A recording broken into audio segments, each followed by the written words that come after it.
Primero, buenas tardes a todos, me presento, yo soy Mariano Ludueña, trabajo como programador en Redby desde hace 4 años y medio, y bueno, en esta charla, como ya comentaban los chicos, vamos a hablar un poco de mensajería con Redis Streams.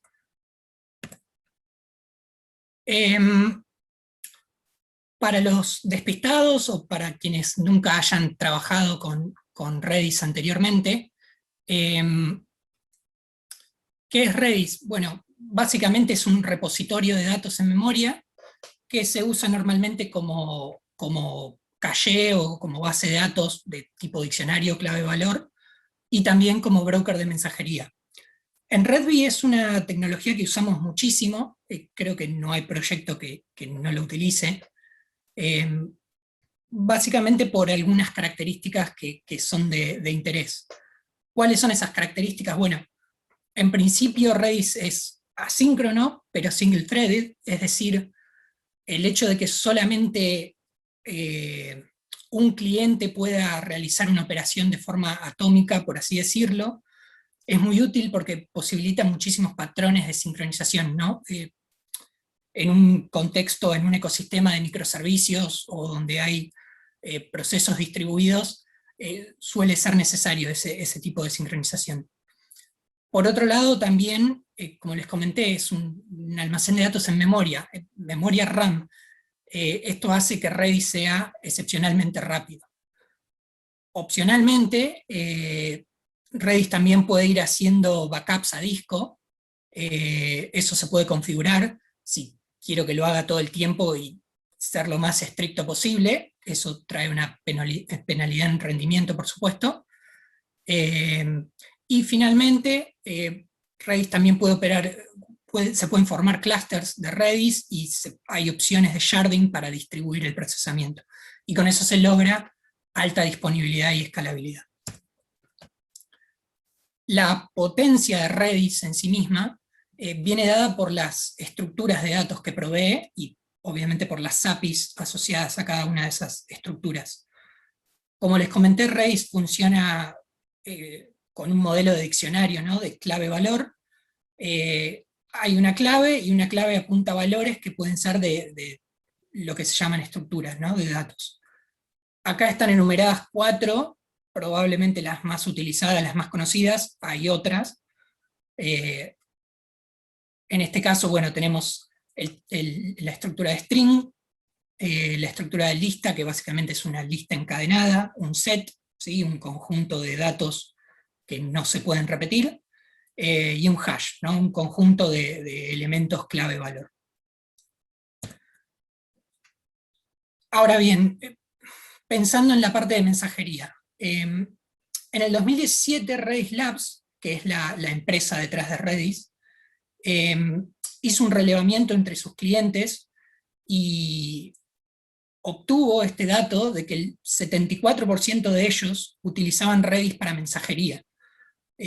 Por lo tanto, muchas veces uno piensa en Redis como caché y nada más, pero en realidad está muy fuertemente orientado a la mensajería y de hecho sus creadores así lo entienden. ¿Cómo abordó Redis históricamente el problema de mensajería? Bueno, básicamente mediante 2 esquemas. Por un lado, mediante listas, ¿sí? Utilizando la estructura de datos lista que comenté anteriormente, y mediante un esquema de pub-sub que va como en paralelo a todas estas estructuras de datos.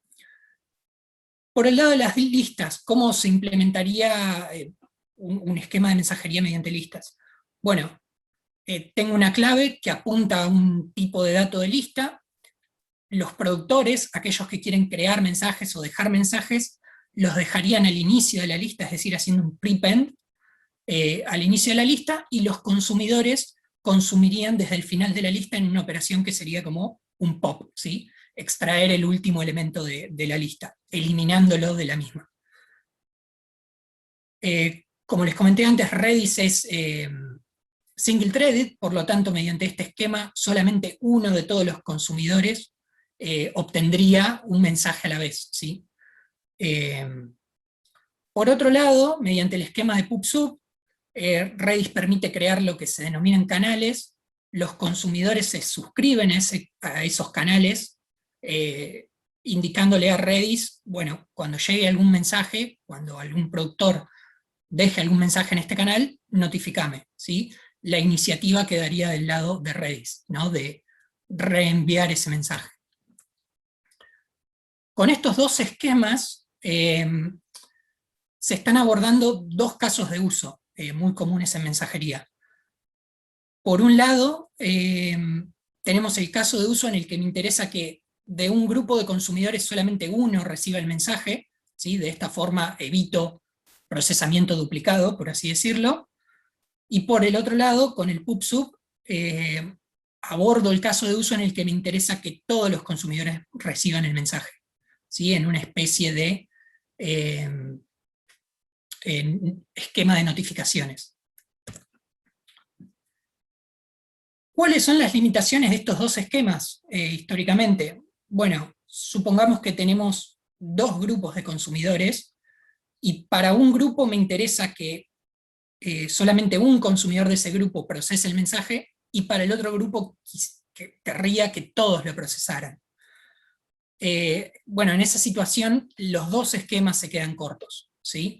Adicionalmente, el pub/sub tiene la limitación de que, como la iniciativa queda del lado de Redis, si los productores son mucho más rápidos que los consumidores, eventualmente los consumidores se verían desbordados, ¿sí? O quizás, no sé, podrían fallar y reiniciarse y demás, y ahí habría como una pérdida de mensajes. Dijimos que Redis se usa mayormente para mensajería, y visto y considerando estas limitaciones, los creadores de Redis decidieron darle una vuelta de rosca, ¿sí? Y para ello, para abordar estas limitaciones, crearon una nueva estructura de datos, ¿sí? Así como tenemos string, sets, listas, los strings son una nueva estructura de datos, con su API asociada, ¿no? La API para interactuar con esa estructura. ¿En qué consiste esa estructura? Es básicamente un log, ¿sí? Aquellos quienes tengan experiencia con Apache Kafka lo van a entender rápidamente. La misma gente de Redis se inspiró muchísimo, por supuesto la implementación es distinta, pero se inspiró muchísimo en Kafka. Entonces, mediante este esquema se tendría un log. Ese log, imaginémonos, por hacer una analogía, un archivo, ¿no? Un archivo de texto en el que vamos agregando entradas. Las entradas siempre se van agregando al final del archivo, ¿sí? Entonces los productores agregarían nuevos mensajes al final, y podríamos, siguiendo con la analogía de un archivo, los consumidores harían un tail-f, por ejemplo, para ir leyendo el archivo a medida que se van agregando elementos. Con esta estructura, Redis básicamente lo que hace es, por un lado, darte las interfaces necesarias para que uno pueda crear grupos de consumidores, ¿sí? Entonces, Redis se va a hacer responsable, se va a hacer cargo de mantener el estado de cada grupo de consumidor. Y para cada grupo va a saber qué mensaje entregó a cada consumidor de ese grupo, y así eliminar los duplicados, ¿no? Entonces, con este esquema podríamos resolver el problema de que comentábamos antes, ¿no? De tener dos grupos distintos con necesidades distintas.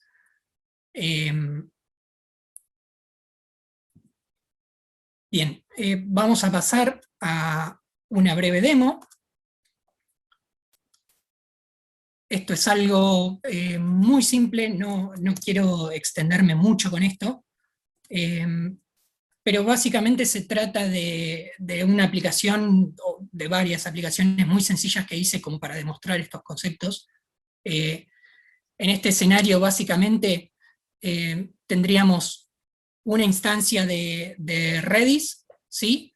Tenemos un productor que está escribiendo cada cierto tiempo mensajes a un stream de Redis, tenemos dos consumidores, uno que procesa ligeramente más rápido que el otro, y por último un último componente que yo denominé cleaner, cuya responsabilidad es ir eliminando del stream aquellos mensajes que ya se han procesado. Entonces, muy sencillamente lo que van a ver es que esto cada cierto tiempo, en este caso creo que es cada un segundo, va guardando datos a un stream que yo denominé transaction stream, ¿sí? Y los consumidores leen de ese stream y dicen, le informan a Redis de qué grupo son parte y qué consumidor dentro de ese grupo es en particular, ¿sí?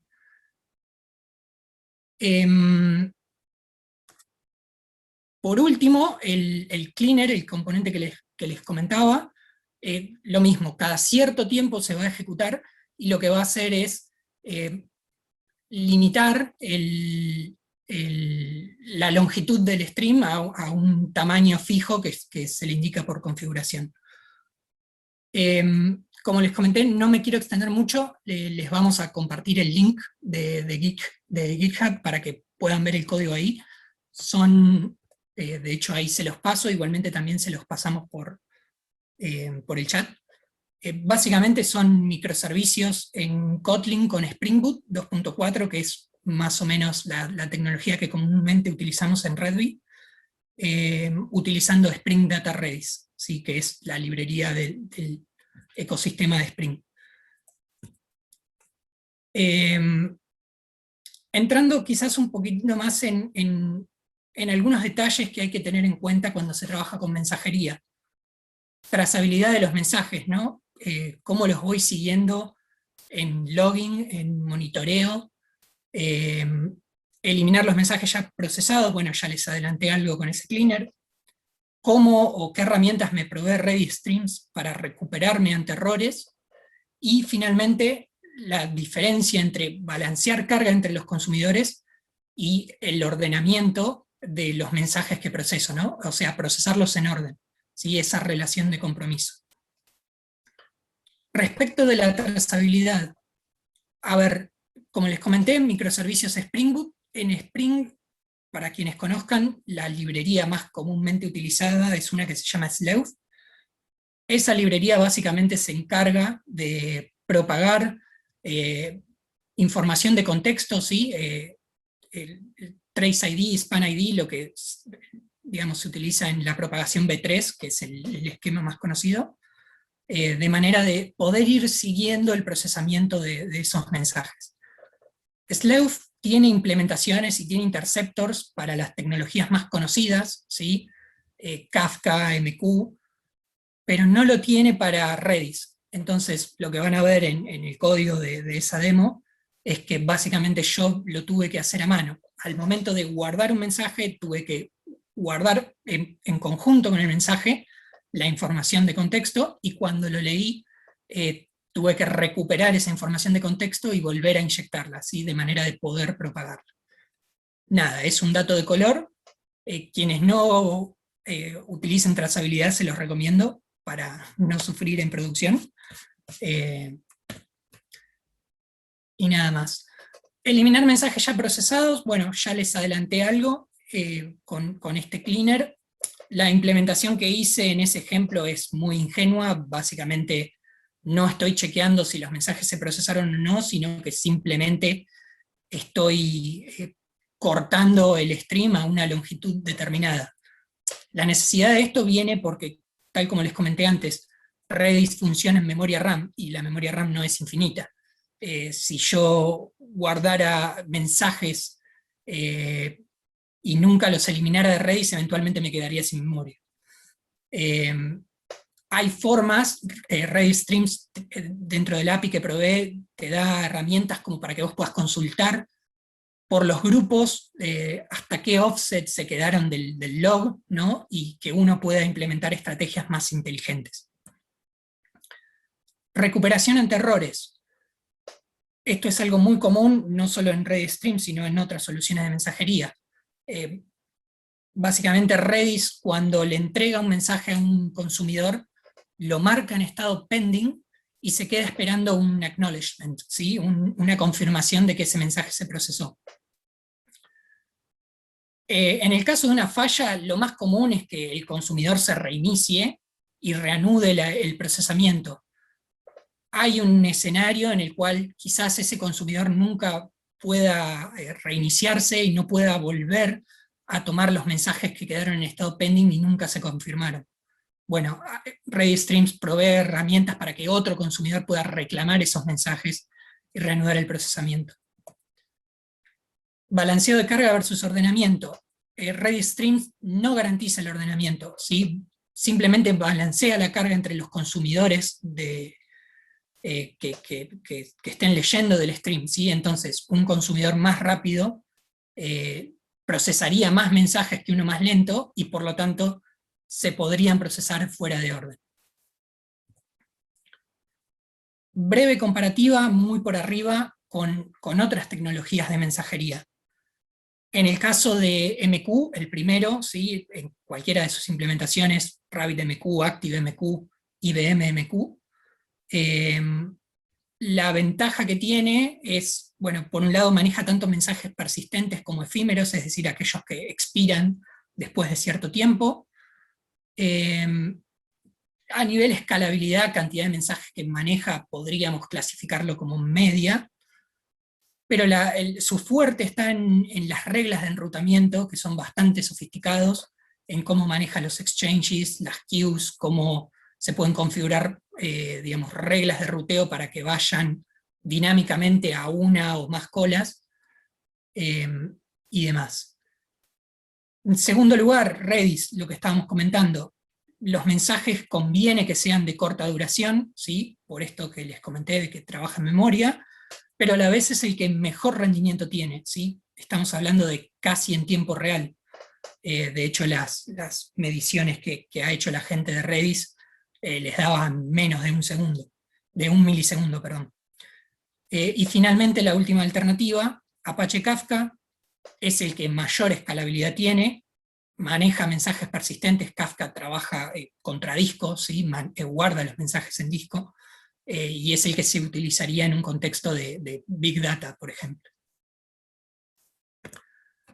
Como conclusión, y ya para antes de pasar a las preguntas, podríamos decir que es una buena alternativa. Redis Streams es una buena alternativa de mensajería si tengo la necesidad de procesar casi en tiempo real, o si sé que el número máximo de mensajes en determinado momento no va a superar determinada cota.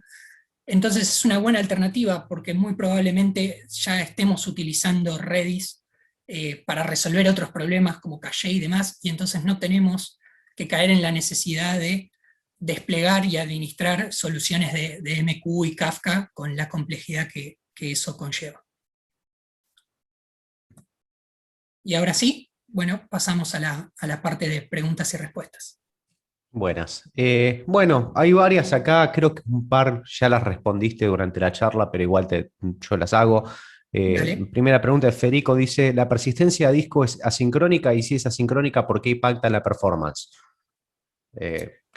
Sí, a ver, Redis, como les dije, se puede configurar. Por default creo que baja disco y lo hace de forma asíncrona, es decir, cada cierto tiempo va bajando lo que está en la memoria RAM a disco como si fuera un backup.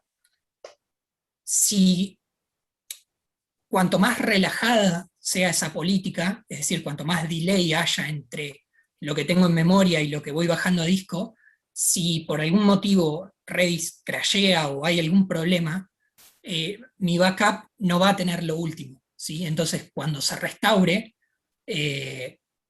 probablemente tenga o me falten mensajes, o tenga mensajes que están marcados como no procesados y los vuelva a procesar, ¿sí?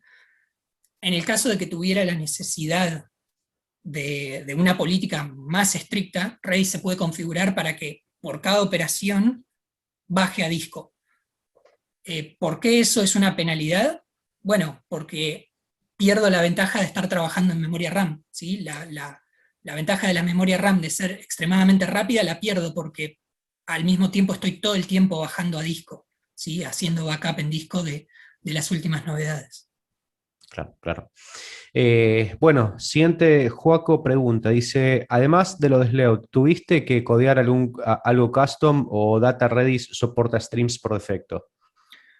Data Redis, Spring Data Redis, no estoy seguro, pero creo que desde las últimas 2 versiones más o menos ya tiene las abstracciones para Redis Streams, así que es muy poco lo que hay que hacer. De hecho, si van a la documentación oficial, les da la porción de código. eh, Tanto si lo quieren hacer, creo que está la opción de reactiva, por así decirlo, como la no reactiva. Y nada, no hay mucha complejidad en eso, la abstracción es bastante buena, como que resuelve varios de esos problemas. Por supuesto, si hay que hilar fino en esas cuestiones de no perder mensajes o evitar de procesarlos por duplicado y demás, yo no indagué bastante, pero es posible que haya que hacer algunas cosas a mano, que haya que tunearlo un poco. Por ejemplo, no hacer el auto-acknowledgement, sino hacerlo a mano y demás. Bien. Ed acá pregunta, dice, ¿sería posible agregar soporte para Redis en Sleut a través de un pull request o con una librería que incluya lo que has hecho? Es posible, no, la verdad es que no llegué a mirar la implementación de Sleuth. Me imagino que sí, o también es muy probable que ya otra persona lo haya hecho. Eh, no estoy muy familiarizado con otros frameworks u otras librerías para otros lenguajes. Me parece que Sleuth en general es de las librerías más completas que existen. Eh, Así que asumo que eventualmente va a estar. Habría que ver si es posible hacerlo uno mismo. La verdad es que no llegué a ver la implementación. Bien. Y otra pregunta de Joaco acá dice, ¿funciona derecho en un clúster o también hay que tener consideraciones? Hay que tener algunas consideraciones. Yo no llegué a investigar digamos, en profundidad, pero por ejemplo, eh, la operación de lectura, ¿no? Que uno podría imaginar, bueno, una operación de lectura podría hacerlo desde una réplica porque no necesito un poco de contexto. Los clusters de arrays funcionan en forma master-slave. Si quiero escribir, tengo que hacerlo contra el master. Si quiero leer, puedo hacerlo de cualquier nodo. En el caso de la lectura, por ejemplo, la lectura es medio engañosa porque involucra un acknowledgement, involucra el cambio del estado a pending, entonces Redis te pide o lo considera una operación de escritura. Entonces hay que hacerlo contra el master. Eh, Muy probablemente el Spring Data Redis ya lo resuelva en este caso, no conozco otras librerías, pero si uno tuviera que hacerlo a mano, tiene que tener esa consideración. Buenísimo. Bueno, Mariano, creo que esas son todas las preguntas que hay por ahora. Excelente. Marian, excelente. Mil gracias por tu tiempo. No, por favor, gracias a vos.